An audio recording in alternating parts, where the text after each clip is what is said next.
For my birthday, my wife left a frozen pizza on the counter and sent a congrats text to me. A week earlier, my wife and her friends threw my best friend a backyard bash with fireworks and a drone photographer. When I asked why, my wife shrugged. "You're not really the celebrating type."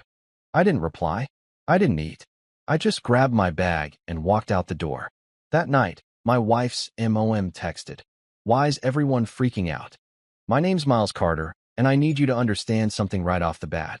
I'm not the kind of guy who throws tantrums or makes dramatic exits over stupid stuff. I'm reasonable. I'm level-headed. I'm the guy who remembers to bring the potato salad to the barbecue even though nobody asked me to, and everyone's going to eat the store-bought mac and cheese instead. I'm dependable, you know? The human equivalent of a Honda Civic. Reliable, efficient, and apparently so boring that my own wife forgot I existed on my 34th birthday. Let me paint you a picture of how this absolute masterpiece of a day unfolded. I woke up that morning with the kind of cautious optimism that only a married man on his birthday can muster. Like maybe, just maybe, this year would be different. Maybe Tara would surprise me with breakfast in bed, or at least remember to say happy birthday before checking her Instagram feed. I'm not asking for a parade here, folks. Just basic human acknowledgement that I'd successfully survived another trip around the sun without getting hit by a bus or developing a gambling addiction. I came downstairs around 8 in the morning, showered and dressed like it was a special occasion, because in my delusional little world, it was. The kitchen was empty. No balloons. No streamers. No cards propped up against the coffee maker with hearts drawn in Sharpie. Just the usual mess from Tara's midnight snack raid. Empty yogurt containers on the counter, a spoon in the sink, and the faint smell of something that might have been cheese but could have also been regret. I checked my phone. Nothing. Not a text, not a call, not even one of those automated birthday messages from my dentist's office reminding me I'm due for a cleaning. I made my own coffee, shocking development, I know, and sat at the kitchen table wondering if maybe she was planning some kind of surprise. Maybe she was waiting until evening. Maybe she'd arranged something thoughtful and sweet, and I was being paranoid. Spoiler alert, I wasn't being paranoid. I was being stupidly hopeful, which is somehow worse. The day crawled by like a three-legged turtle crossing a highway. I worked from home, answered emails, sat through a video conference where my boss Keith asked me to circle back on a project I'd already finished twice. Around noon, I checked my phone again. Still nothing. By 3 o'clock, I was starting to think maybe I'd imagined my own birthday. Maybe I was having some kind of existential crisis where I'd fabricated the entire concept of celebrating the anniversary of my birth. But no, Facebook confirmed it. 17 notifications from people I barely remembered from high school, all wishing me a blessed day, with champagne glass emojis they definitely copy-pasted from last year. At 6:30 in the evening, I heard Tara's car pull into the driveway. My heart did this pathetic little hopeful jump, like a golden retriever hearing the word walk. I stayed in the living room, pretending to read a book I wasn't actually absorbing, waiting for her to come in with a cake, or flowers, or literally anything that suggested she knew what day it was. She walked in carrying grocery bags and her gym duffel. "Hey," she said, not looking at me. Just hey, like I was the mailman or the guy who bags groceries at Kroger. She dumped the bags on the kitchen counter with the enthusiasm of someone taking out the trash, and I heard the telltale sound of frozen food hitting laminate. I waited. I gave her a solid 5 minutes to remember, to suddenly smack her forehead and say, "Oh my God, Miles, I'm so sorry, happy birthday." But instead, she just unpacked the groceries, stuck a few things in the fridge, and left one item sitting on the counter. Then she grabbed her phone and disappeared upstairs. Curiosity, or maybe masochism, got the better of me. I walked into the kitchen, and there it was, folks. The piece de resistance. The grand gesture. The culmination of 10 years of marriage, of frozen pizza. Not even a good frozen pizza, mind you. We're talking bottom shelf, cardboard crust, cheese that might be plastic situation. Still sealed in its plastic wrap. Not preheated. Not even accompanied by a note, or a half-hearted, "I'll cook this later." Just sitting there on the counter like an afterthought from a sitcom where the laugh track died of disappointment years ago. I stared at that pizza for a solid minute, waiting for the punchline. Surely this was a joke. Surely she'd come downstairs any second and say gotcha, and pull out the real surprise. But the only thing that came was a text notification on my phone. From Tara, who was literally upstairs. Congrats, Miles. 2 words. 14 characters including the comma and period. No emojis. No exclamation point. No happy birthday or love you. Or sorry I'm the worst wife in the continental United States.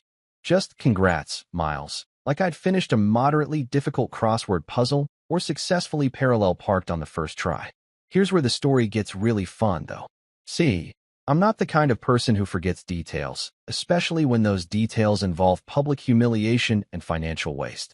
Exactly 1 week earlier, 7 days before my frozen pizza extravaganza, Tara had thrown my best friend Jordan the birthday party of the century. I'm talking backyard extravaganza with a capital E. She'd rented a tent, hired a catering company that served fancy sliders and truffle fries, set up a champagne fountain that looked like it cost more than my car, and, my personal favorite detail, hired a drone photographer who nearly decapitated Jordan's cousin Greg, trying to get the perfect aerial shot of everyone singing happy birthday. I'd helped set up for that party. I'd strung lights. I'd moved furniture. I'd made 3 trips to the liquor store because apparently 1 bottle of top-shelf vodka wasn't enough for 15 people. And when it was all over, Tara had beamed with pride, posting approximately 47 photos on Instagram with captions like celebrating this amazing human, and nothing's too good for the people we love. But when I'd asked her, casually, carefully, trying not to sound like a needy child, why my birthday couldn't maybe have a fraction of that energy, she'd looked at me like I'd suggested we sacrifice a goat in the living room. You're not really the celebrating type, Miles, she'd said, already scrolling through her phone. You've always been more low-key. Oh, right. My bad. I forgot that I was supposed to earn affection by providing pyrotechnics and nearly killing people with camera equipment. Silly me for thinking that maybe, just maybe, my own wife might give half a damn about the day I was born. That night, standing in my kitchen staring at that frozen pizza while the house settled into its usual evening silence, something inside me just clicked. Not in an angry way, not even in a sad way. It was more like a switch flipping, a decision making itself without much input from my brain. I walked upstairs, pulled my old duffel bag from the closet, and started packing. Toothbrush, clothes for a few days, laptop charger, the essentials. Tara didn't even look up from her phone when I zipped the bag. Going somewhere, she asked, thumbs still flying across the screen. Yeah, I said. Somewhere that doesn't smell like freezer burn and broken promises. I walked out of that house without yelling, without slamming doors, without any of the dramatic flourishes you see in movies. Just me, my duffel bag, my dignity, and the haunting sound of an untouched pizza crust cracking somewhere in the kitchen behind me, probably buckling under the weight of its own mediocrity. Best birthday gift I ever gave myself, honestly. The first thing you need to know about checking into a cheap hotel at 9:30 on a Tuesday night with nothing but a duffel bag and the emotional baggage of a failed marriage is that nobody working the front desk is paid enough to care about your drama. And honestly, that's exactly what I needed. I pulled into the parking lot of the Sunset Inn, which, by the way, faced east and hadn't seen a legitimate sunset since probably 1987, and sat in my car for a solid 10 minutes just staring at the neon vacancy sign flickering like it was having its own personal crisis. The place looked like the kind of establishment where you'd find a motivational speaker who'd hit rock bottom or a traveling salesman who'd made some questionable life choices. Perfect. I'd fit right in. The lobby smelled like industrial cleaner and someone's microwave burrito, which somehow felt more honest than my own house ever did. Behind the front desk sat a guy who looked about 22, wearing a name tag that said Brandon in all caps like he was yelling his own identity into existence. He had earbuds in and was clearly watching something on his phone that was way more interesting than my personal breakdown. I dinged the little bell on the counter. You know, one of those brass ones that sounds way more cheerful than any bell has a right to be. And Brandon looked up with the expression of someone who'd just been interrupted during the good part of a video. Help you? He asked, pulling out one earbud but leaving the other in, just in case I wasn't worth his full attention. Yeah, I need a room for the night, I said. Maybe a few nights, actually. Haven't quite worked out the details of my new living situation yet. Brandon started typing on his ancient desktop computer that probably ran on Windows XP and prayers. King or 2 queens. Just a king is fine. I'm flying solo on this adventure. He nodded like he'd seen this exact scenario play out 100 times before. Credit card. I handed it over, and while he was processing everything, he glanced up at me with this look that was half curiosity, half pity. Celebrating something? He asked, and I couldn't tell if he was being sarcastic or genuinely couldn't read the room. Yeah, I said, unable to stop myself from smiling. My emotional independence. Brandon paused, looked at me for a second, then cracked the smallest grin. Good for you, man. Room 237. Second floor. Take the stairs to your left. Elevator's broken. Of course it is, I said, grabbing my key card. Would have been suspicious if everything worked perfectly. Ice machine's on your floor, he added. Also broken. But there's a vending machine that sometimes accepts dollar bills. You're really selling this place, Brandon.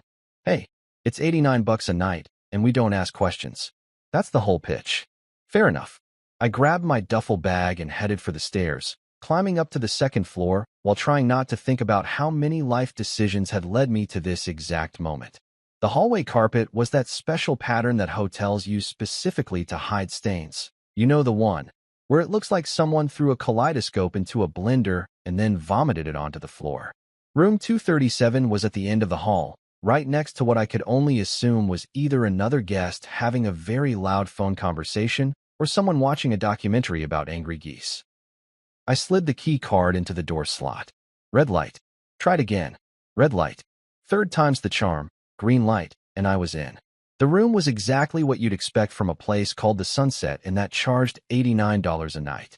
One queen bed with a comforter that had probably witnessed things that would make a crime scene investigator quit their job.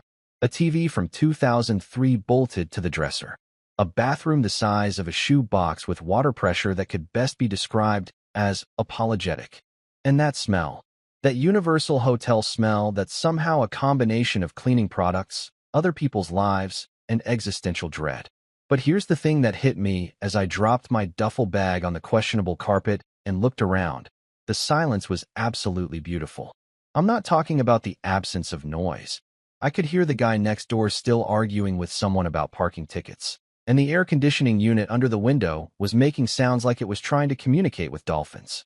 No, I'm talking about the absence of expectations. The absence of someone yelling at me because I left water spots on the bathroom counter. The absence of my mother-in-law Linda giving me one of her trademark lectures about what it means to be a provider while sipping wine that I'd paid for. I sat on the edge of the bed and it made this concerning creaking sound, but honestly, I didn't care. For the first time in what felt like years, I was existing in a space where nobody needed me to be anything other than a guy in a cheap hotel room. I wasn't disappointing anyone. I wasn't failing to meet someone's unspoken standards.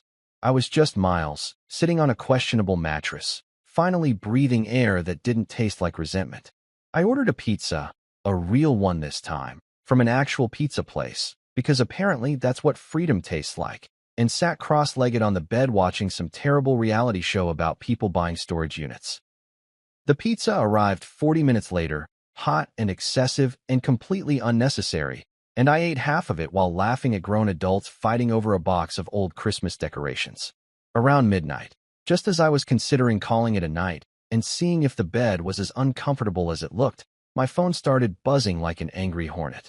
Text messages started rolling in, one after another, and I watched them populate my screen with the kind of morbid fascination usually reserved for watching car crashes on YouTube. The first one was from Tara. Where are you? Followed immediately by, Miles, this isn't funny. Then, can you at least let me know you're okay? But the real winner, the absolute cherry on top of this dysfunctional Sunday, came from Linda, Tara's mother, the reigning queen of passive aggression, the woman who could make "bless your heart" sound like a death threat. Her text read, "Why's everyone freaking out?" I stared at that message for a long moment, letting the absurdity of it sink in. Why was everyone freaking out? Really, Linda? That was the question she was leading with. Not, is Miles okay? Or what happened? But a casual inquiry about why people were having emotional reactions to the fact that I'd left. Like I'd missed book club or forgotten to RSVP to a baby shower. Oh, I don't know, Linda. Maybe because your daughter treated her husband like expired leftovers? Maybe because I spent my birthday staring at a frozen pizza while contemplating the slow death of my dignity? Maybe because I finally grew a spine and decided I deserved better than being the supporting character in my own life. But I didn't type any of that. Instead, I did something that felt revolutionary. I turned off my phone, just held down the power button and watched the screen go dark, cutting off the incoming tide of guilt trips and manipulation attempts. The silence that followed was profound. It was the kind of silence that makes you realize how much noise you've been tolerating. I brushed my teeth with the complimentary toothpaste that tasted like minty regret, changed into an old t-shirt, and climbed into the hotel bed. The sheets were scratchy and smelled like industrial detergent, but they were mine for the night. Nobody was going to roll over and complain that I was taking up too much space. Nobody was going to sigh dramatically because I was reading too late with the lamp on. The air conditioning unit hummed and rattled, occasionally making sounds like it was trying to achieve sentience, and somewhere down the hall someone was watching what sounded like an action movie at full volume. The guy next door had finally stopped arguing about parking tickets and was now snoring loud enough to register on the Richter scale. And you know what? It was perfect. Every weird sound, every questionable smell, every moment of this absolutely ridiculous situation was perfect because it was mine. I'd chosen it. I'd walked out of a life that was slowly suffocating me and into a cheap hotel room that smelled like other people's mistakes, and I felt oddly free. As I drifted off to sleep, I had this thought that made me smile in the dark. I hadn't burned that frozen pizza on my way out. I hadn't thrown a tantrum or broken anything or left a dramatic note. I just left. And somehow, that quiet exit felt more powerful than any grand gesture could have been. Tomorrow I'd have to figure out real logistics. Where I'd actually stay, what I'd tell people, how I'd navigate this new reality. But tonight I was just a guy in room 237 of the Sunset Inn, falling asleep to the sound of malfunctioning air conditioning and distant action movies, feeling like maybe, just maybe, I'd finally done something right. Waking up in a cheap hotel room is a weird experience, especially when you're not there for a business trip or because you're having an affair with someone named Crystal who works in pharmaceutical sales. I woke up to sunlight streaming through curtains so thin they were basically decorative suggestions, and for about 3 seconds I forgot where I was. Then reality came crashing back like a hangover, except instead of tequila regrets, it was life choices. I grabbed my phone off the nightstand, which wobbled like it was one strong breeze away from collapsing, and made the mistake of turning it on. 47 notifications. 47. My phone literally vibrated in my hand for a solid 30 seconds like it was having a seizure. Messages from Tara, from Linda, from Jordan, from Tara's sister Rebecca, who I hadn't heard from since she asked me to help her move in 2019 and then never said thank you. Everyone's suddenly very concerned about my whereabouts now that I wasn't around to be conveniently ignored. I ignored all of them and opened my banking app instead, because apparently I'm the kind of person who starts their morning with financial anxiety instead of coffee like a normal human being. That's when I saw it. The beautiful, infuriating reality of my situation, laid out in neat little rows of automatic payments and monthly subscriptions. Netflix, $15.99 per month. In my name. Hulu, $14.99 per month. My credit card. Disney Plus, $10.99 per month. You guessed it, me again.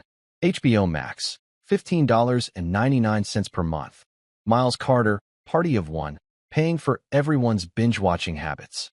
The internet bill, $89.99 per month. My account, cell phone plan, the family plan with 4 lines, $180 per month. And here's the kicker. One of those lines was for Jordan, my best friend, who apparently had been on my family plan for 2 years because he was between jobs, and I was such a good dude about it. Another line was for Linda, because of course Tara's mother couldn't possibly pay for her own phone service when she had a son-in-law who was just hemorrhaging money anyway. Spotify Premium Family Plan, $16.99 per month. I didn't even use Spotify. I was an Apple Music guy. But Tara insisted we needed Spotify for her workout playlists and her mom's audiobooks and Jordan's podcast subscriptions. The home security system, $49.99 per month.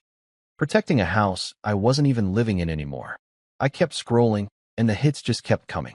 The cloud storage subscription. The meal kit delivery service that Tara used exactly twice before deciding cooking was not her vibe. The streaming service for fitness classes that Linda used to watch yoga videos she could have found for free on YouTube. Even the premium account for some recipe app that I'm 90% sure was being used by Jordan's girlfriend to plan her Instagram-worthy brunches. I sat there in that hotel bed, staring at my phone, doing the mental math. I was spending roughly $450 a month on services that primarily benefited everyone except me. $450. That's a car payment.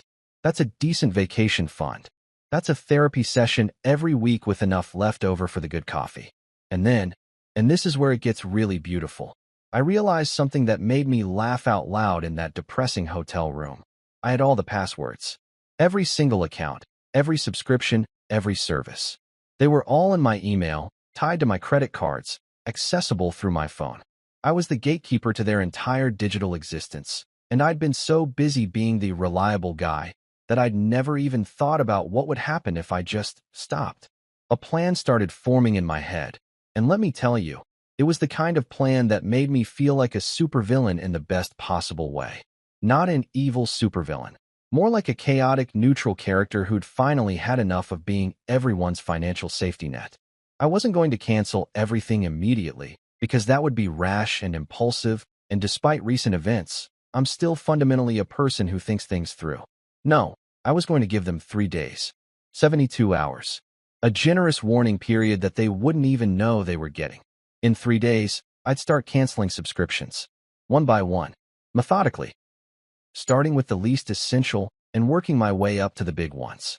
The streaming services would go first: Goodbye, Netflix, Sayonara, HBO Max. Then the phone plan.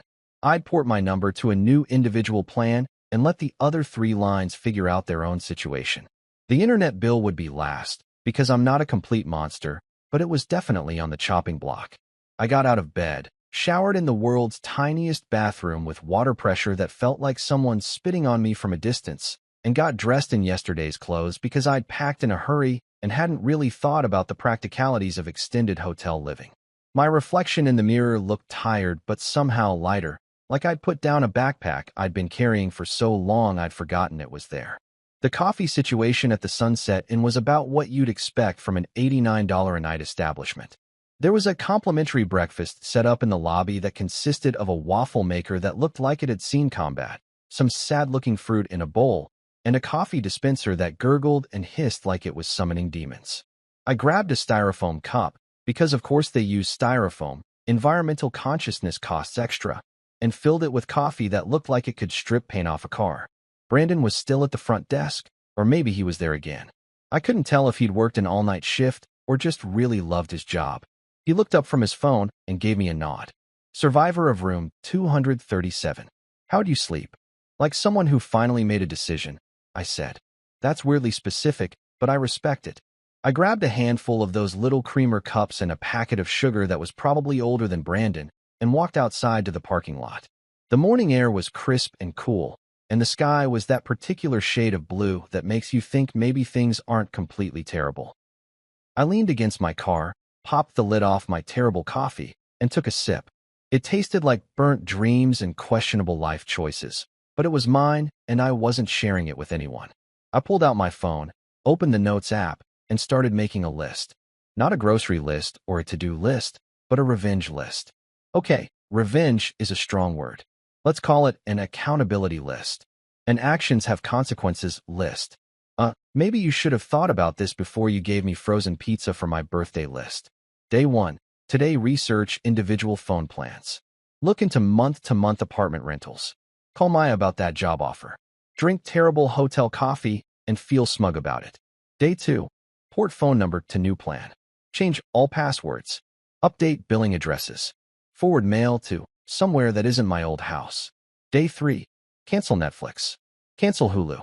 Cancel Disney Plus. Cancel HBO Max. Cancel Spotify. Remove unauthorized users from family phone plan. Sit back and wait for the chaos. Day 4. Cancel internet.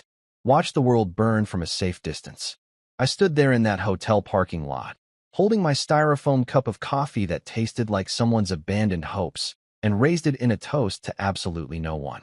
To new beginnings, I said out loud, not caring if anyone heard me, and to finally not funding adult children disguised as in-laws. A woman getting into her car 3 spots over gave me a weird look, but I didn't care. Let her think I was having a breakdown. Maybe I was. Or maybe I was having a breakthrough. And the two things look remarkably similar from the outside. If sarcasm burned calories, I'd have been shredded by lunchtime. If pettiness was an Olympic sport, I'd be bringing home gold. But instead, I was just a guy in a hotel parking lot, drinking the worst coffee known to mankind, planning the most passive-aggressive exit strategy in the history of modern relationships. I finished my coffee, tossed the cup in the trash. Because unlike some people, I clean up my own messes and got back in my car. I had a phone plan to research, an email to send to Maya about that job offer, and a list of subscriptions that were about to learn what unauthorized charges meant. The best part? They had no idea what was coming. They were probably sitting at home right now, streaming their shows, scrolling through their phones, completely oblivious to the fact that their digital lifestyle was on a 3-day countdown to obsolescence. I pulled out of the Sunset parking lot with a smile on my face, headed toward the nearest gas station for better coffee and maybe a breakfast burrito that wouldn't judge my life choices. The radio was playing some pop song about breaking free and finding yourself, and for once, the universe's sense of irony felt appropriate instead of insulting. 3 days. That's all they had left. 3 days of blissful ignorance before reality came knocking, and I wasn't going to be there to answer the door for them. The thing about executing a perfectly petty plan is that the waiting period is almost better than the actual revenge. It's like knowing you have chocolate cake in the fridge, but deciding to save it for later. The anticipation is half the pleasure.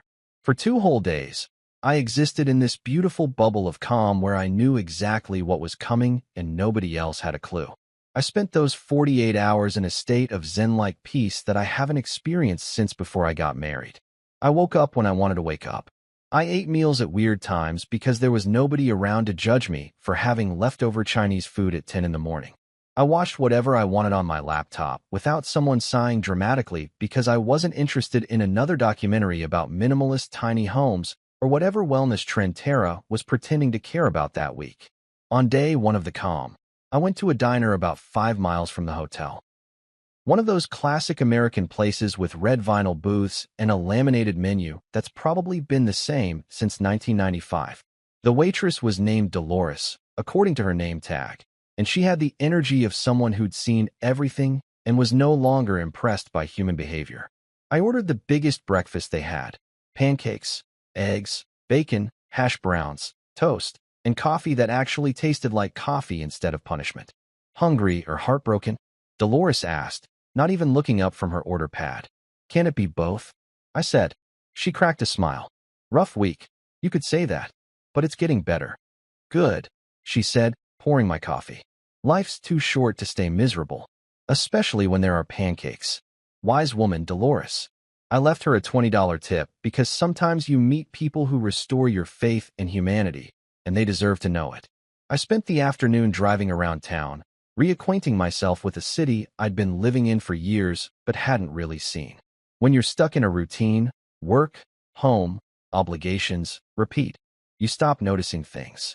You forget that there are actual places to explore, coffee shops you've never tried, parks you've never walked through. I went to a bookstore and bought 3 novels I've been meaning to read for years. I sat in a park and watched people jog by with their dogs, looking aggressively healthy and happy in that way that usually annoyed me, but somehow didn't today. My phone buzzed occasionally with messages from Tara. Nothing urgent, just the usual stuff. Did you pay the electric bill? And where's the receipt for the lawnmower repair? And my personal favorite, can you pick up milk on your way home? On your way home. Like I was just running errands and would be back any minute to resume my position as the household's administrative assistant and ATM machine. I didn't respond to any of them. Radio silence. It was remarkable how liberating it felt to just not engage. For years, I'd trained myself to respond immediately to every text, every request, every minor emergency. Pavlov's dog had nothing on me. But now I was learning that I could just let my phone buzz and the world would keep spinning. On day 2, I called Maya about the job offer. Maya Chun had been my boss when I worked as a tutor during my last year of college, back when I still thought I might do something interesting with my life before I got sucked into corporate mediocrity. She'd started her own tutoring company in our college town about 3 hours north, And every few months, she'd send me an email saying there was a position open if I ever wanted to escape whatever soul-crushing situation I'd gotten myself into. Miles Carter, she said when she picked up, and I could hear the smile in her voice. Please tell me you're finally taking me up on my offer. How'd you know? I asked. Because you're calling me on a Wednesday morning instead of sending your usual polite email declining. Something's changed. You could say that. Got any openings for a guy who's extremely qualified to teach test prep and moderately qualified to make terrible life decisions? Maya laughed. When can you start? We talked for 45 minutes about logistics, salary, benefits, all the boring adult stuff that somehow felt exciting because it represented an actual escape route. She had an apartment above the office that was vacant, month-to-month rent, fully furnished. It's not fancy, she warned me. Previous tenant was a grad student who thought throw pillows were a personality trait. But it's yours if you want it. I'll take it, I said, not even asking to see pictures. At this point, anywhere that wasn't connected to my old life sounded like paradise. You sure? Don't you want to talk to your wife about relocating? Maya, if I wanted to talk to my wife about things, I wouldn't be planning to move 3 hours away. There was a pause. Fair enough. I'll email you the lease agreement. Welcome back to the team, Miles. After I hung up, I sat in my car in the hotel parking lot and just breathed. I had a job. I had a place to live. I had an actual plan that extended beyond hiding in a cheap hotel and drinking questionable coffee. Things were coming together in a way that felt almost surreal.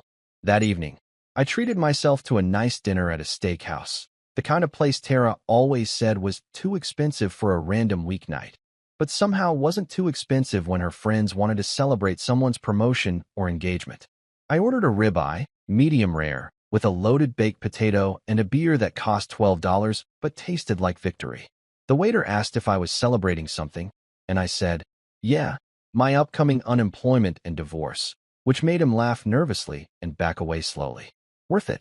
I went back to the hotel, watched a movie on my laptop, and fell asleep feeling genuinely content. Tomorrow was day 3. Tomorrow, the subscriptions would start dropping like flies.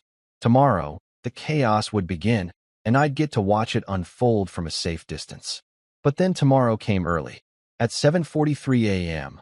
I know the exact time because I checked my phone when it started buzzing like an angry hornet trapped in a jar. The texts started rolling in. And not the gentle, confused texts I'd been expecting. No, these were full-blown panic texts. Tara, hey, did you mess with the Wi-Fi? I smiled. It had begun. I was brushing my teeth when the next one came through. Tara, Miles, seriously, the internet isn't working and I have a Zoom call in 20 minutes. Then, 5 minutes later, Miles. My phone just stopped working. Like completely stopped. What did you do? I rinsed my mouth, taking my time, enjoying every second of this. Through the bathroom door, I could hear my phone absolutely losing its mind with notifications. By the time I walked back into the room, there were 17 new messages. 17. It was like Christmas morning. If Christmas morning involved watching your entire family realize they'd been financially cut off. Tara had progressed from confused to panicked. Miles, my phone's not working. None of our phones are working. What's happening? Linda had entered the chat. Miles, I don't know what's going on, but my phone service is out, and so is Tara's. Is there an outage? Jordan, good old Jordan, had sent. Dude, my phone line is dead. Did you forget to pay the bill? Did I forget? That's adorable, Jordan. I didn't forget anything. I remembered everything, actually. Every month I paid that bill. Every time you said, thanks, man, and never offered to contribute. I remembered all of it. Then came my favorite message of the morning, from Tara. My mom says I should call you. Please don't do anything crazy. I stared at that message for a long moment, savoring it like fine wine. Don't do anything crazy. That was rich coming from the woman who gave me frozen pizza for my birthday and expected me to stick around indefinitely funding everyone's digital lifestyle. Oh, Linda, I thought, if only you knew that my version of crazy was sitting quietly in a hotel room drinking coffee that tasted like burnt dreams and canceled subscriptions. If only you knew that my grand act of rebellion was simply choosing not to pay for things that didn't benefit me. The horror. The absolute chaos. I typed out my response with the care of someone crafting a masterpiece. No long explanation. No justification. No essay about feelings or boundaries. Just one simple emoji. Thumbs up. I hit send and watched the message deliver. One thumbs up. That's all they got. Because nothing, and I mean nothing, terrifies control freaks more than a complete non-reaction. My phone immediately started ringing. Tara. I declined the call. It rang again. Declined. Then Linda tried. Declined. Then Jordan. Rebecca. Even Tara's dad, Rick, who hadn't called me since he dialed me during Thanksgiving 2022. I turned my phone to silent, set it face down on the nightstand, and went to take a shower. Let them spiral. I had a checkout time to meet and a new life to start. There's something weirdly symbolic about packing your entire life into a Honda Accord and driving away from everything you've known for the past decade. It's like being in one of those indie movies where the protagonist has a revelation and just hits the road. Except instead of a cool vintage convertible and a carefully curated soundtrack, you've got a car that makes a weird rattling noise above 50 miles per hour and a playlist that keeps shuffling to breakup songs like your phone is trying to make a point. I checked out of the Sunset Inn at exactly 11 a.m., which was checkout time, because even in the midst of a life crisis, I'm still the kind of person who follows hotel policies. Brandon was at the desk again. Or still, I honestly couldn't tell anymore. And he gave me a little salute as I turned in my key card. Good luck out there, man, he said. Hope you find whatever you're looking for. Thanks, Brandon. Keep fighting the good fight with that waffle maker. It's a losing battle, but somebody's got to do it. I threw my duffel bag in the trunk, which also contained everything else I'd managed to pack in my hasty escape. A box of books, my laptop, 3 pairs of shoes, enough socks and underwear to last me until I either found a laundromat or gave up on society entirely. And a framed photo of my dog from childhood, because apparently even in the middle of a divorce, I'm still sentimental about a golden retriever who died in 2008. The drive north to my college town was supposed to take about 3 hours, but I was in no rush. For the first time in years, I had nowhere I needed to be at any specific time. No meetings. No obligations.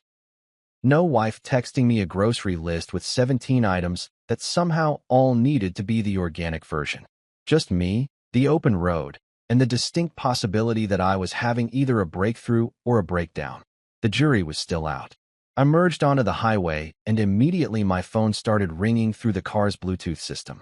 Tara's name flashed on the dashboard screen like a warning light.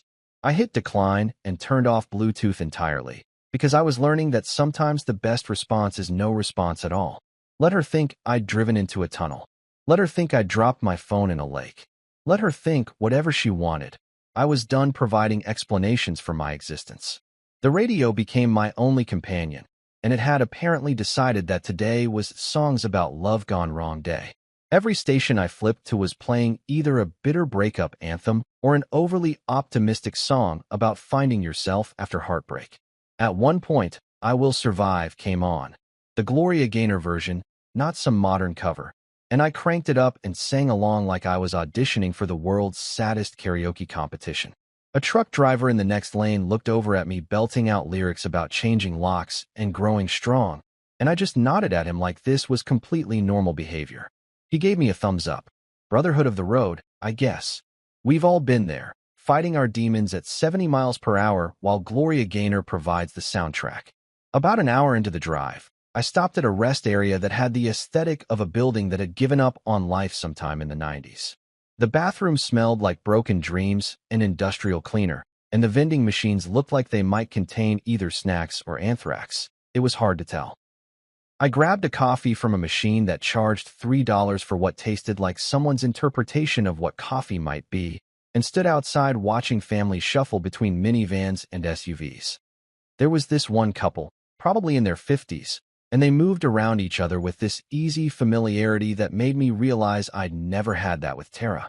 Every interaction we'd had in the last few years felt like a negotiation or a performance.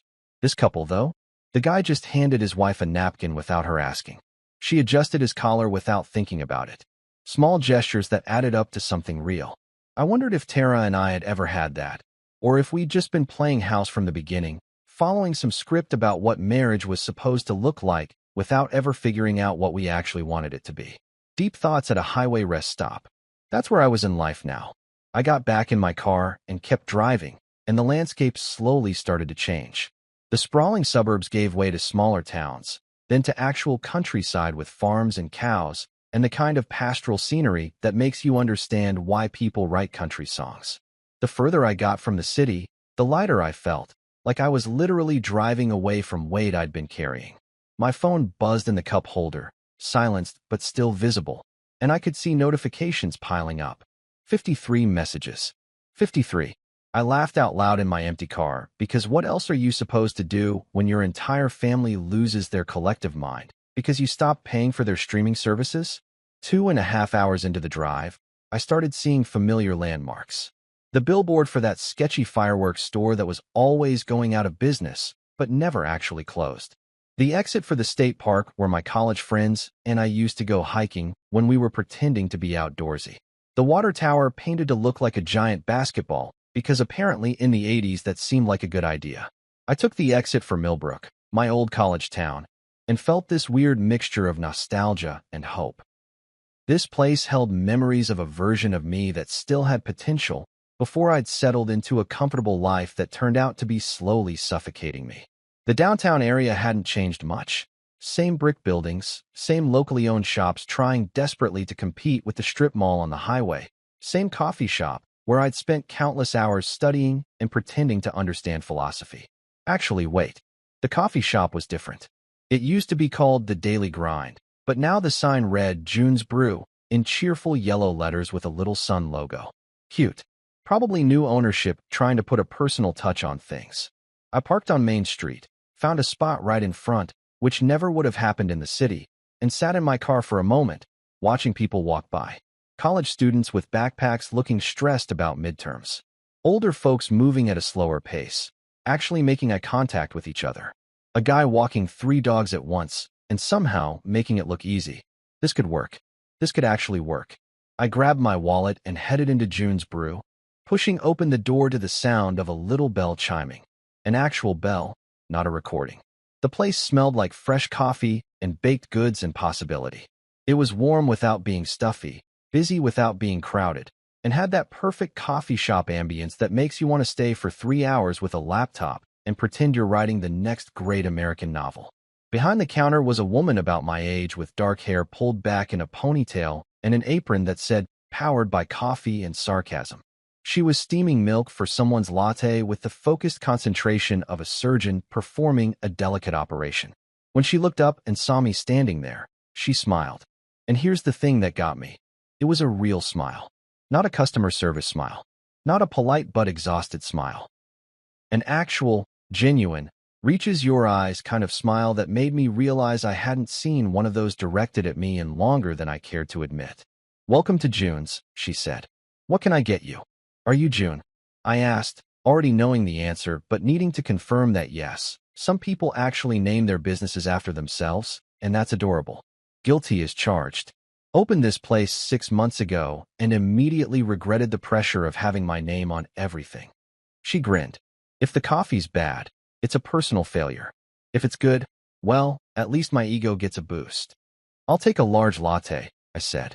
"And maybe a boost of optimism if you've got that on the menu." She laughed, a real laugh, the kind that sounds like someone actually found you funny instead of just being polite. "Rough day."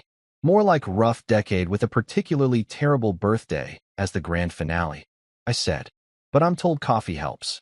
June started making my latte, and I watched her work with the kind of casual competence that comes from doing something you actually enjoy. "Birthday, huh? Let me guess, someone forgot." Worse. Someone remembered but thought a frozen pizza still in its plastic wrap counted as a celebration. She stopped mid-pour and looked at me with this expression of genuine horror mixed with amusement. "You're joking." "I wish I was."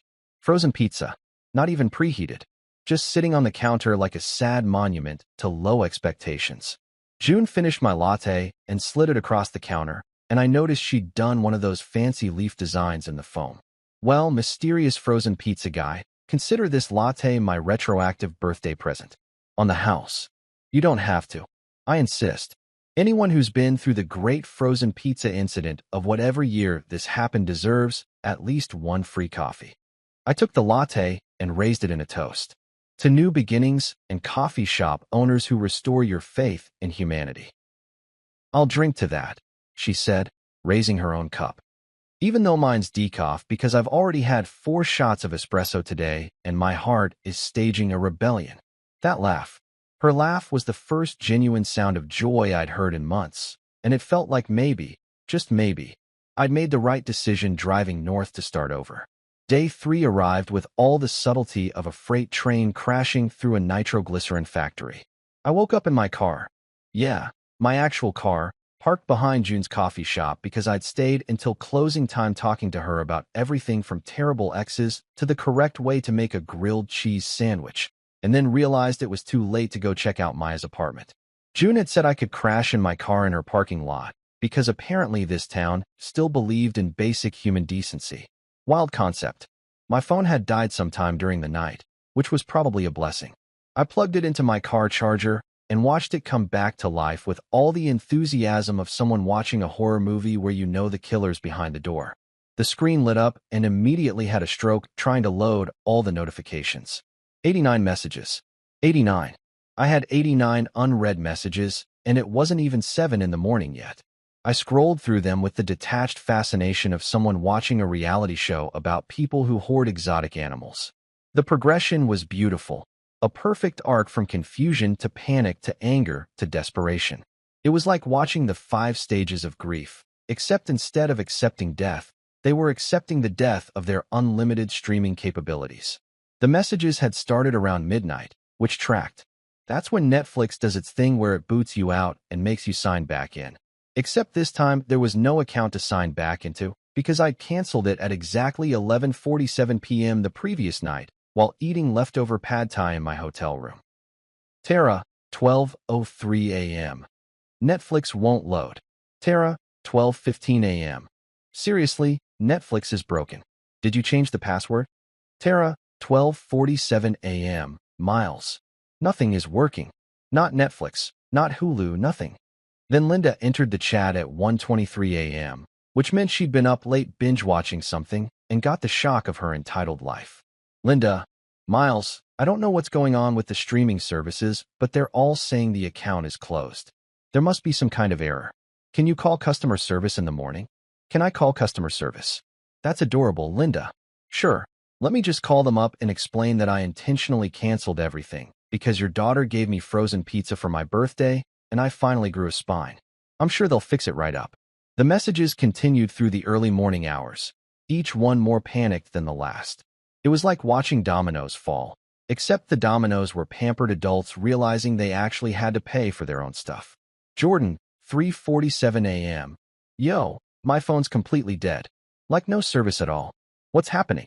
Rebecca, 4:15 a.m. Miles, Tara called me from a neighbor's phone crying about the internet being out. What did you do?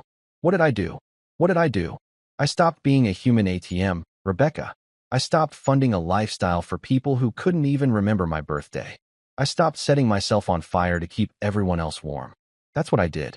But my absolute favorite, the crown jewel of this entire message thread, came from Rick, Tara's father, who hadn't spoken to me directly since Christmas 2023 when he cornered me by the eggnog and gave me a 20-minute lecture about providing for family, while I stood there wondering if it was socially acceptable to fake a heart attack to escape a conversation. Rick, 6:42 a.m. A real man doesn't abandon his family. I stared at that message for a solid minute, letting it sink in. A real man doesn't abandon his family. This coming from the guy who went on a fishing trip during his daughter's college graduation because he needed to clear his head.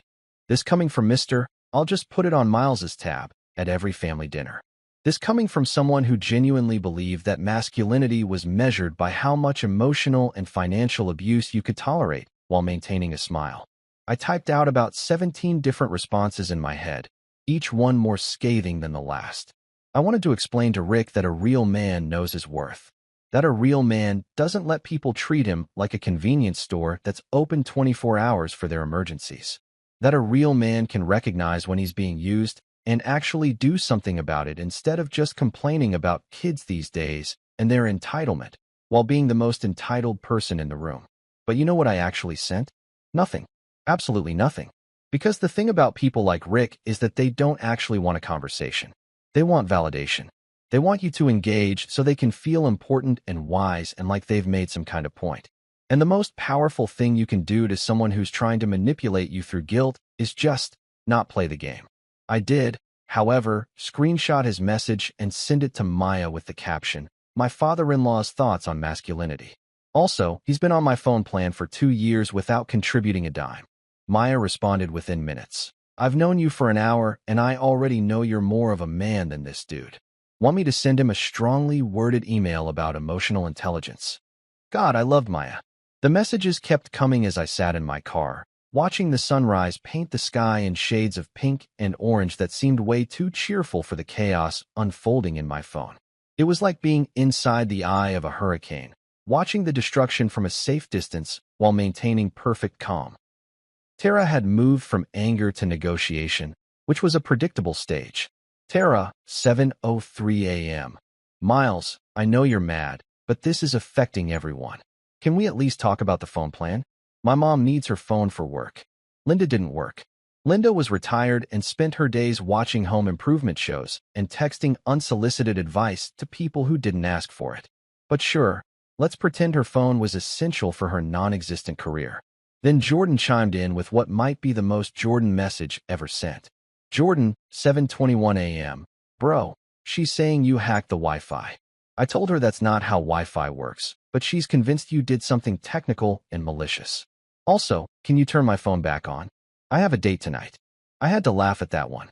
I actually laughed out loud in my car, probably looking like a crazy person to anyone passing by. Jordan's girlfriend. Excuse me, his date, needed to call him about their plans, and somehow this was my emergency to solve. The same Jordan who'd been on my phone plan since 2023 and had literally never once offered to contribute. The same Jordan who got fireworks and champagne fountains for his birthday, while I got freezer burn disappointment. No, Jordan. No, you can't have your phone back. Go buy a prepaid phone at a gas station like the rest of U.S. peasants did before family plans were invented. Experience the joy of limited minutes and paying your own way. Build some character. I scrolled further and found a message from Tara's work friend Melissa, who I'd met exactly twice and who apparently felt qualified to weigh in on my personal life. Melissa, 7:44 a.m. Miles, I don't know what's going on between you and Tara, but punishing her like this is really immature. You're acting like a child. Punishing her. That's the word they kept using. Punishing. Like choosing not to pay for someone else's luxuries was some kind of vindictive attack instead of just normal boundaries that functioning adults should have. I wanted to respond to Melissa with a detailed breakdown of exactly how much money I'd spent over the years funding everyone else's comfort while my own needs were treated as optional.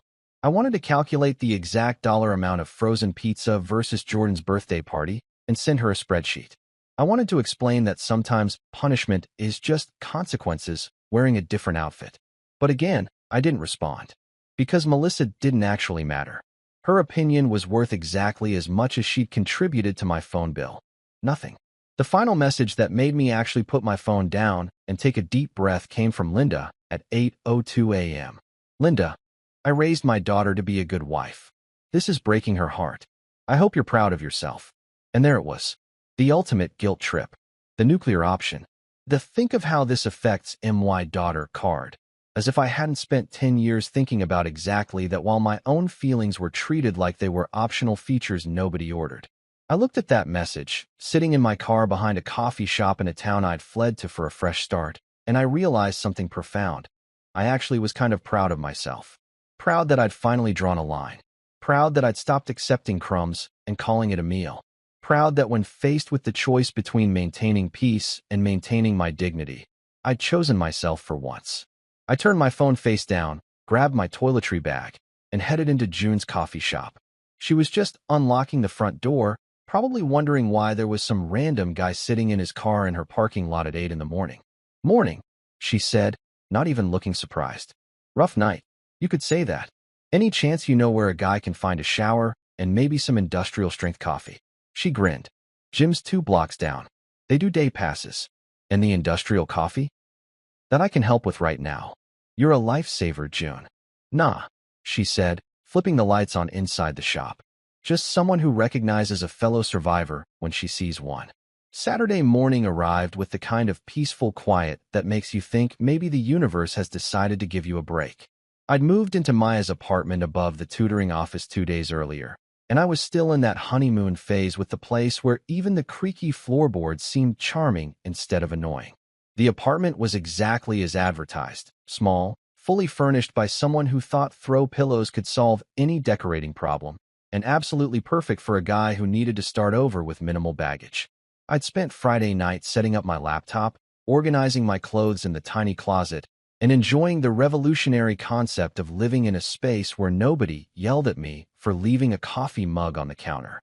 The previous tenant, some grad student named Bethany, according to the passive-aggressive notes she'd left about which light switches controlled which outlets, had left behind approximately 47 decorative pillows, a collection of succulents in various states of death, and a shower curtain with inspirational quotes that I'd immediately replaced with a plain blue one because I didn't need "dream big" staring at me while I shampooed.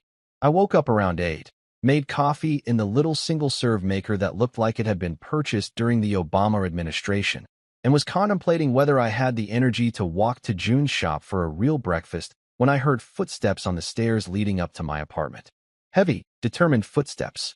The kind of footsteps that meant someone had driven 3 hours with a mission. Then came the knock. Not a polite "hello, is anyone home" knock. This was a "we need to talk, and I'm not leaving until we do" knock. The kind of knock that makes your stomach drop even when you've been expecting it. I looked through the peephole, which was so old it made everything look like a fisheye lens from a 90s music video, and there she was, Tara, standing in the hallway of my new apartment building, 3 hours away from home, at 8:30 on a Saturday morning. And here's the detail that I will remember for the rest of my life. She was wearing an old hoodie that said, "Live, Laugh, Love," in that cursive font that's required by law to appear on at least one item in every suburban home. The irony level was off the charts. The woman who'd given me frozen pizza for my birthday was standing at my door wearing a hoodie about living and laughing and loving, and I had to bite the inside of my cheek to keep from laughing in her face through the door.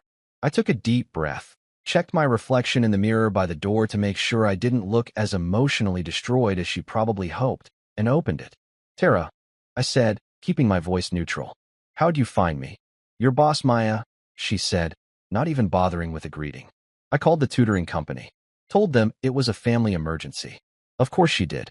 Classic Tara move. Manipulate the situation, make herself the victim, get what she wants through whatever means necessary. I made a mental note to talk to Maya about establishing some boundaries with my personal information. "It's not an emergency," I said. "Everything's fine. I'm fine.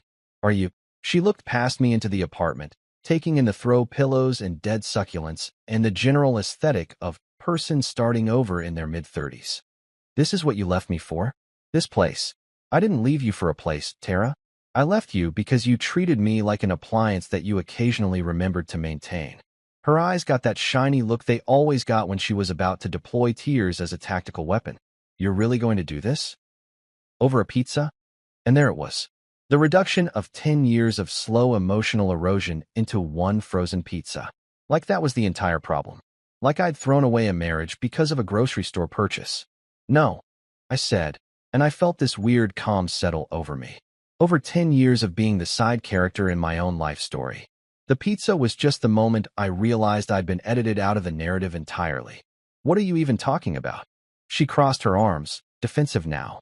"I've always supported you. I've always been there. You threw Jordan a party with fireworks and a champagne fountain. You gave me a frozen pizza, still in the wrapper. And when I asked you why, you said I wasn't the celebrating type." I leaned against the doorframe, blocking her view into my new life.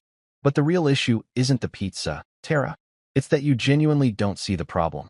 She wiped at her eyes, smearing mascara that she'd clearly applied in the car. "You've always been so dramatic, Miles. Always making everything into some big emotional production." I actually laughed at that. Couldn't help it. The absurdity was too perfect. "And you've always been so." I paused, searching for the right word, undercooked. What does that even mean? It means you're like that pizza. Half finished. All potential, no follow-through.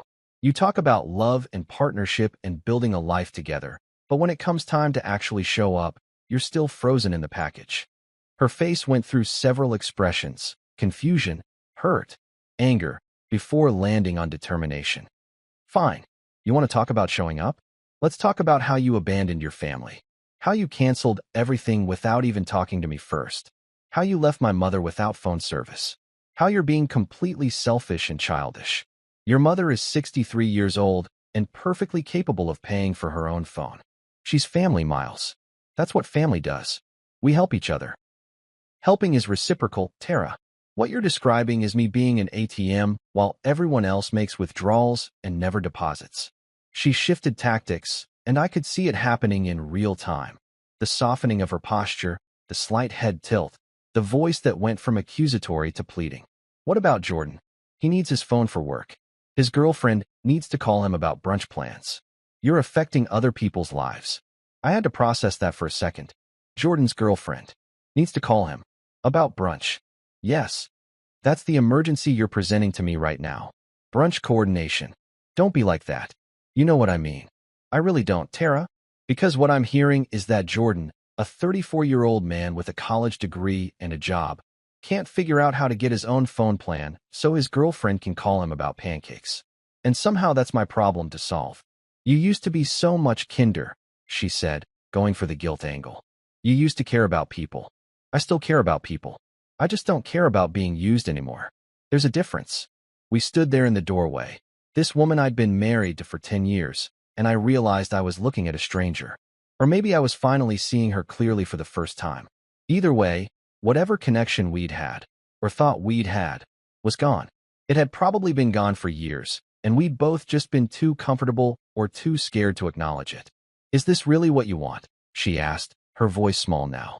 To throw away everything we built? What did we build, Tara? Honestly, what did we build? Because from where I'm standing, I built a lot of things. I built a stable income that funded everyone else's lifestyle. I built patience for your family's endless demands. I built a tolerance for being treated like I didn't matter. But what did we build together? She didn't have an answer for that. Just stood there in her live, laugh, love, hoodie, looking lost and confused like someone had suddenly changed the rules of a game she thought she was winning. I'm not trying to be cruel, I said, and I meant it. But I'm also not going to set myself on fire to keep everyone else warm anymore. You want the phone plan back on? Pay for it yourself. You want streaming services? Subscribe to them. You want a husband who shows up for you? Try showing up for him first. So that's it. You're just done. Yeah, Tara. I'm done being an afterthought. I'm done being convenient. I'm done being the guy who gets frozen pizza while everyone else gets fireworks. I could see her gearing up for another argument, another guilt trip, another manipulation tactic from the playbook she'd been using for years. But I didn't have the energy for it anymore. More importantly, I didn't have the obligation. I need to get ready for work, I said, which wasn't true. It was Saturday, and I didn't start at the tutoring center until Monday. But she didn't need to know that. Drive safe going back. And then I did something that felt both incredibly simple and incredibly powerful. I closed the door. Not a slam. Not an angry bang that would give her ammunition for the story she'd tell about how cruel and dramatic I was being. Just a slow, deliberate, polite closing of the door. I heard her stand there for a minute, probably debating whether to knock again. Then footsteps, retreating down the stairs. The sound of the building's front door opening and closing. A car engine starting in the parking lot below. I walked to the window and watched her drive away in the SUV that I'd helped pay off 2 years earlier. She sat in the driver's seat for a solid 5 minutes before pulling out, probably texting people about what a terrible person I was, probably calling Linda to report on the failed mission. I felt nothing. No regret, no sadness, no triumph. Just a quiet sense of relief that this chapter was finally, definitively closed. Revenge, but make it classy. I grabbed my keys and headed down to June's coffee shop. I needed a real breakfast, and maybe some conversation with someone who actually seemed to enjoy my company. Living in a small town after spending a decade in the suburbs is like switching from a loud rock concert to a library. The silence is so profound you start hearing things you forgot existed. Like birds, and your own thoughts. And the sound of your neighbor Mrs. Patterson walking her corgi past your window every morning at exactly 7:15 while singing what I can only assume are show tunes from the 1960s. A week had passed since Tara showed up at my door in her ironic hoodie, and I'd settled into a routine that felt suspiciously like peace. Wake up. Coffee at June's. Work at the tutoring center helping high school kids understand SAT prep and why Shakespeare still mattered. More coffee at June's. Home to my apartment full of throw pillows. Sleep. Repeat. It was simple and boring and absolutely perfect. Maya had been incredible about the whole situation. She didn't pry, didn't ask invasive questions, just gave me space to exist, and occasionally dropped off containers of homemade soup, because apparently that's what normal, emotionally healthy people do for each other. Who knew? I was sitting in my apartment on a Tuesday afternoon, grading practice essays from a student who thought Romeo and Juliet was about two kids who made bad choices because of poor parental supervision, when my phone rang. Maya. That was weird. She usually just texted unless it was something important. Hey, I answered. What's up? So, Maya said, and I could hear the barely contained laughter in her voice. I just got the most interesting phone call. Define interesting. Your mother-in-law called the tutoring center trying to track you down. I sat up straight, nearly knocking over my coffee. Linda called you? How did she even get this number? Apparently, she's been calling every tutoring company within a 100-mile radius. Very determined woman. She told my receptionist it was a family emergency and that she needed to speak with you immediately regarding urgent financial matters. Oh my God, it gets better, Maya said. When Jessica told her you weren't available, Linda asked for your home address because, as your employer, I have a legal obligation to provide that information to family members in crisis. I had to laugh. I actually had to laugh because the audacity was impressive. What did you tell her? I told her you joined witness protection and I wasn't legally allowed to disclose your location. You didn't. I absolutely did. She sputtered for about 30 seconds and then hung up. Jessica said it was the highlight of her week. Maya paused. Should I be worried? Is this woman going to show up here with a SWAT team? No. She's just mad that I stopped funding her phone plan, and now she actually has to use her retirement money on things like cell service. The horror. The absolute tragedy, Maya said. Anyway, I wanted to give you a heads up in case she escalates to skywriting or hiring a private investigator. After we hung up, I sat there marveling at the commitment it must have taken for Linda to call multiple tutoring companies trying to hunt me down. That was dedication. Misguided, boundary-crossing dedication, but dedication nonetheless. Out of morbid curiosity, and because apparently I enjoy emotional self-harm, I grabbed my laptop and logged into the family's shared Google Drive. We'd set it up years ago for sharing documents and photos, and I'd honestly forgotten I still had access. Nobody had bothered to remove me, probably because Tara didn't know how and was too proud to ask. The main folder had the usual suspects: tax documents, home repairs, vacation photos from 2019. But there were some new additions that made me actually snort coffee through my nose. First folder, emergency bills. I clicked it open. Inside were screenshots of every disconnection notice, every email from Netflix and Hulu about canceled subscriptions, every text from phone carriers about suspended service. They documented the entire crisis like they were building a legal case. There were even photos of Linda's phone screen showing no service, like that was evidence of my war crimes. Second folder, apology drafts. Oh, this was going to be good. Inside were at least a dozen Word documents with various attempts at crafting the perfect apology to lure me back into funding their lifestyle. I opened the first one, titled Apology, Version 1, Emotional Angle. Dear Miles, we realize now that we may have taken your generosity for granted. May have. The uncertainty was killing me.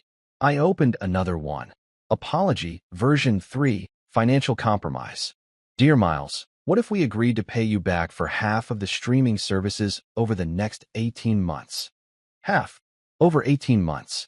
So essentially they wanted to reimburse me about $6 per month for services they'd been using for years. The math wasn't mathing, as the kids would say. The best one, though, was titled Apology, Mom's Version, Guilt Trip. Dear Miles, Linda wanted me to tell you that she's been unable to reach her cardiologist because her phone isn't working, and this could be a matter of life and death. Linda didn't have a cardiologist. Linda had the cholesterol levels of a marathon runner and bragged about it constantly. The woman ate kale for fun. But sure, let's pretend this was a medical emergency. Then I saw it. The folder that made this entire snooping expedition worthwhile. Miles being difficult. I clicked it with the enthusiasm of someone about to watch a train wreck in slow motion, and what I found was somehow worse and better than I could have imagined. It was full of memes. Memes. They'd made memes about me. There was one of that guy from The Office looking annoyed with the caption, "When your husband cancels Netflix because you gave him frozen pizza." Another was the distracted boyfriend meme. Boyfriend looking at being petty, girlfriend labeled having a mature conversation, with the caption, "Miles choosing violence." They'd made a whole collection. Screenshots of my thumbs up emoji with dramatic captions. A compilation of text where I just didn't respond, labeled the silent treatment, a masterclass. Even a poorly edited image of me as a Disney villain with the caption, "Miles destroys family Wi-Fi, 2024, colorized." The commitment to documenting their victimhood was honestly impressive. They'd put more effort into these memes than they had into remembering my birthday. I was still scrolling through this digital monument to their wounded feelings when my phone rang. Jordan. I stared at his name on the screen, debating whether to answer. We hadn't spoken since the great subscription cancellation of 2024, and I wasn't sure what to expect. Curiosity won. I answered. "Miles, man, we need to talk." Jordan's voice sounded weird. Strained. Like he was hiding in a closet or something. "What's up, dude?" "Tara's telling everyone you've lost it. Like, completely lost your mind. She's saying you had some kind of breakdown and fled to the wilderness." "I'm in a college town, Jordan. There's a Starbucks on the corner. This is hardly the wilderness." "Yeah, I figured. But she's going hard with the narrative. Posted on Facebook about how she's worried about your mental health and asking for prayers." She posted on Facebook. I said it flatly, not even as a question. Of course she did. Public sympathy was Tara's favorite currency. It gets worse. "Linda's telling people you stole money from them and disappeared." "Stole money? I stopped paying for their stuff." "That's not theft. That's called having boundaries." There was a pause, and then Jordan said something that absolutely floored me. "Bro, between you and me, you're kind of my hero right now." "What?" His voice dropped to a whisper. "I'm serious. Everyone's been texting me asking if you're okay, and I've been telling them, yeah, you're fine. You just finally figured out what the rest of us are too scared to do. Which is, put yourself first, man. Stand up for yourself. Stop being everyone's ATM and emotional punching bag." He laughed, but it sounded bitter. "Sarah, my girlfriend, she asked me why I don't have my own phone plan, and I didn't have a good answer. You know what I realized? I'm 34 years old, and I've been on your family plan for 2 years because it was easier than being a grown-up." I didn't know what to say. Jordan, Party Jordan, Fireworks Jordan, the guy who'd never met a responsibility he couldn't avoid, was having an epiphany. "I got my own plan yesterday," he continued. "Paid for 3 months up front. And man, it felt good. Like I was finally acting my age." Jordan, No, let me finish. "What Tara did to you was messed up. The pizza thing, the way she treated you like you didn't matter, all of it. And everyone just went along with it because you never complained. You just kept paying and showing up and being the reliable guy." He paused. "But you don't have to be that guy anymore. You can just be Miles." "Tell her I found it," I said. "Found what?" "My mind. Tell her I found it." It was under a pile of unpaid bills and resentment. Silence on the other end. Then Jordan laughed, really laughed, the kind of genuine sound I hadn't heard from him in years. "You're kind of my hero, bro," he whispered again, like he was afraid someone would hear him. I didn't expect that twist. There's something deeply weird about receiving handwritten letters in 2024. It's like getting a telegram or finding a payphone that actually works. It exists in this space between nostalgic and vaguely threatening. So when I came home from work on a Thursday afternoon and found a cream-colored envelope propped against my apartment door, my first thought was either someone had died or I was being served with divorce papers disguised as a Pinterest project. The envelope had my name written in Tara's handwriting, which I recognized immediately because I'd seen it on countless grocery lists and passive-aggressive notes about leaving dishes in the sink. Her handwriting had this specific quality that I can only describe as regret mixed with bad eyeliner, loopy and dramatic with inconsistent pressure, like she'd written it while crying or at least trying to look like she was crying. I picked it up, held it for a second, and seriously considered just throwing it away without reading it. That would have been the healthy boundary move, right? Just toss it in the trash and move on with my life. But curiosity is a hell of a drug, and I'm apparently still addicted to bad decisions when it comes to my ex-wife. I made myself a cup of tea, actual tea, not coffee, because this felt like a tea-drinking moment, and sat down on my couch surrounded by Bethany's army of throw pillows. The envelope wasn't sealed properly. She'd used one of those little sticker things that said, "With love," in gold script, which felt like either intentional irony or complete obliviousness. With Tara, it was genuinely 50-50. I opened it carefully, half expecting glitter to explode everywhere, because that seemed like something she'd do. Inside was 3 pages of cream stationery, the fancy kind you buy at places like HomeGoods when you're trying to convince yourself you're the type of person who writes letters. The paper even had a faint floral pattern in the corners. Very classy. Very.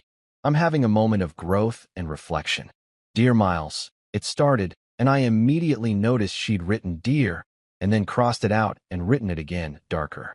A false start. Great beginning. I've been doing a lot of thinking since you left, and I wanted to reach out to tell you how I'm feeling. I know things ended badly between us, and I didn't mean to make you feel that way. I stopped reading and had to take a breath.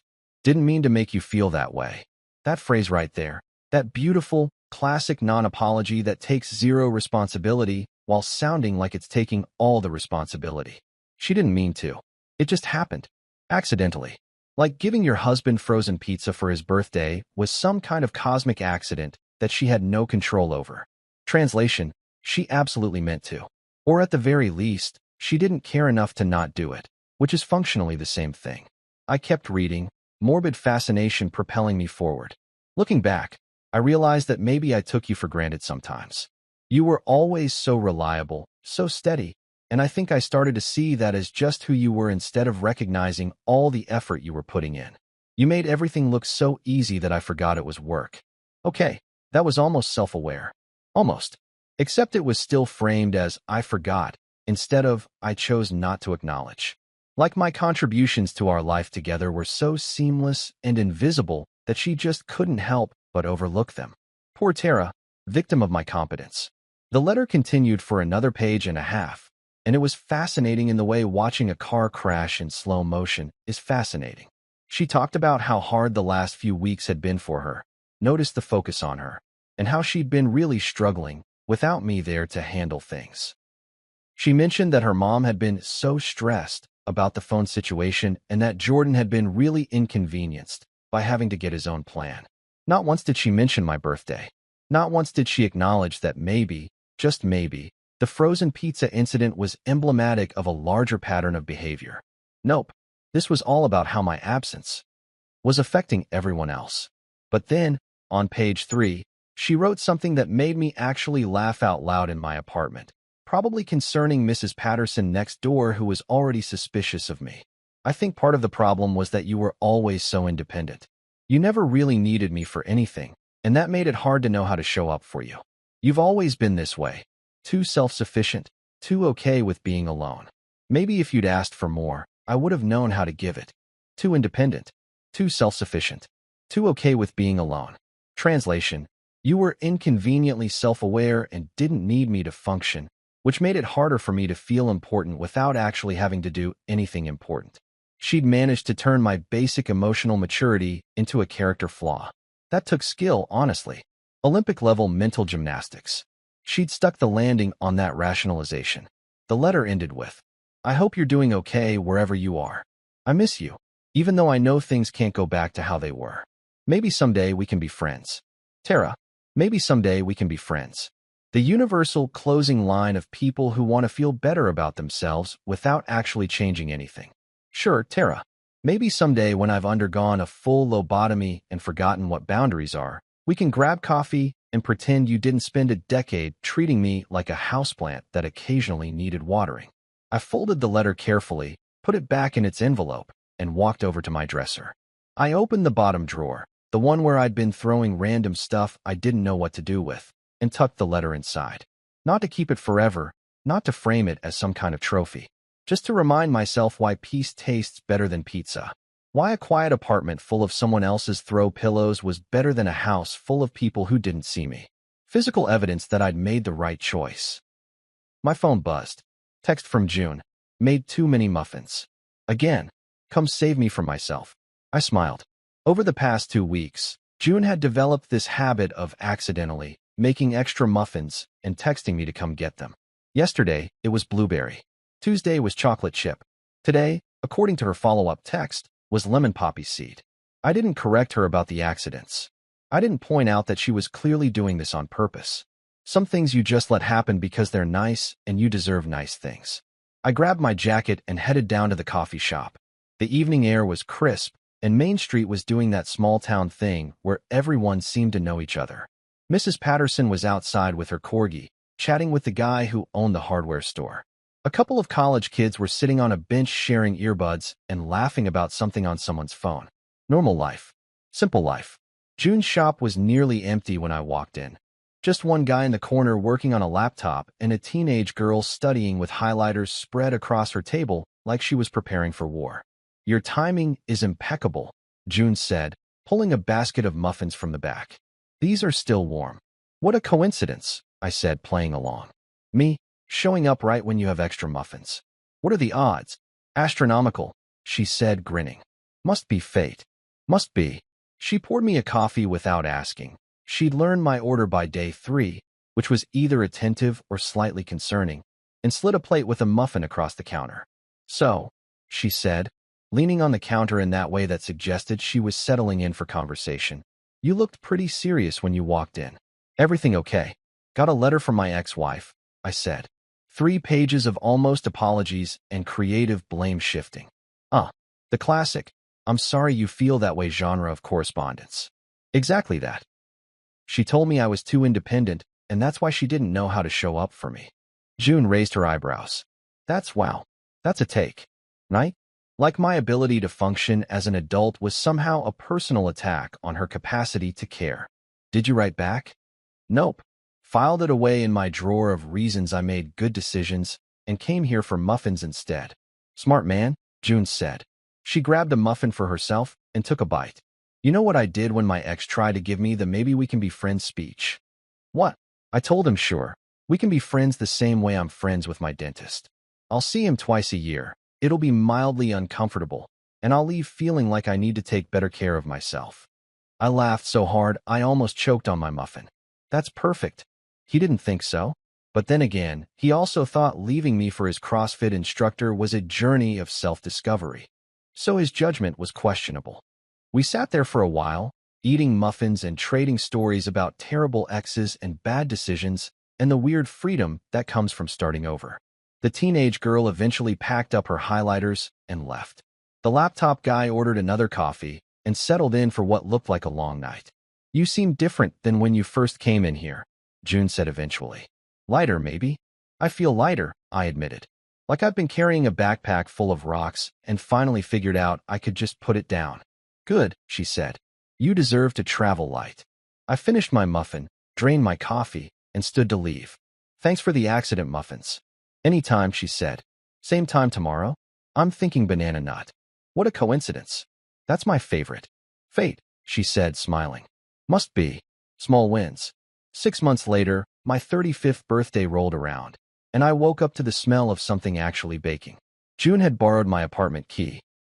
We'd been dating for 3 months, taking it slow, and made me a real cake. No plastic wrap, no frozen crust, just honest-to-God vanilla cake with chocolate frosting. My coworkers at the tutoring center sang off-key during lunch break, and Maya gave me a coffee mug that said, "World's okayest teacher." Perfect.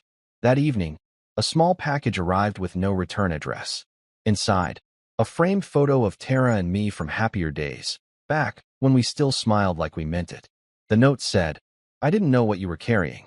I do now. I'm sorry." I didn't reply, didn't throw it away either. Just set it in that drawer with her letter, artifacts from a life I'd outgrown. Later, June and I sat on my couch eating leftover cake, and I raised my glass. "Happy birthday, Miles. You finally celebrated you." Somewhere between laughter and buttercream frosting, I realized I wasn't the husband who got frozen pizza anymore.